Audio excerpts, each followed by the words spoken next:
নয় জিলহজ ইসলামী বর্ষগণনার সবচেয়ে গুরুত্বপূর্ণ দিনগুলোর একটি। এদিন হাজিরা ফজরের পর মিনা থেকে আরাফাতের ময়দানের দিকে রওনা হন। এরপর সেখানে দুপুর থেকে সূর্যাস্ত পর্যন্ত অবস্থান করেন।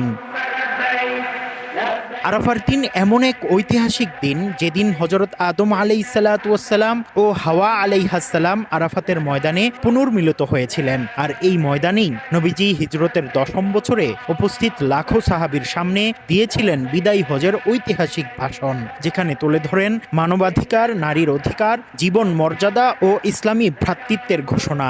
আজকের দিন হাজিরা কাটাচ্ছেন তওবা, কান্না আর দোয়ার মধ্য দিয়ে। কেউ দাঁড়িয়ে, কেউ বসে, কেউ দুহাত উঁচু করে প্রিয়জনদের জন্য দোয়া করছেন। হাদিসে এসেছে, আরাফার দিন আল্লাহ তাআলা জাহান্নাম থেকে সবচেয়ে বেশি বান্দাদের মুক্তি দেন। আজ সূর্যাস্ত পর্যন্ত হাজিরা এখানে থাকবেন এবং জোহর ও আসর নামাজ একসঙ্গে পড়বেন। এরপর রওনা হবেন মুজদালিফার উদ্দেশ্যে, যেখানে রাত কাটাবেন খোলা আকাশের নিচে। সেখানে একসঙ্গে আদায় করবেন মাগরিব ও এশার নামাজ। ভোর হলে নিবেন জামারাতে যাওয়ার প্রস্তুতি। এই সেই ঐতিহাসিক আরাফাতের ময়দান। এই ময়দানে অনুষ্ঠিত হয় পবিত্র হজ।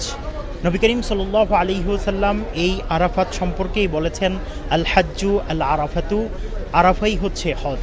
আজ লাখ লাখ মুসলিম এই আরাফার ময়দানে সমবেত হয়েছেন। মুফতি আব্দুল্লাহ তামিম, সময় সংবাদ, আরাফাতের ময়দান, সৌদি আরব।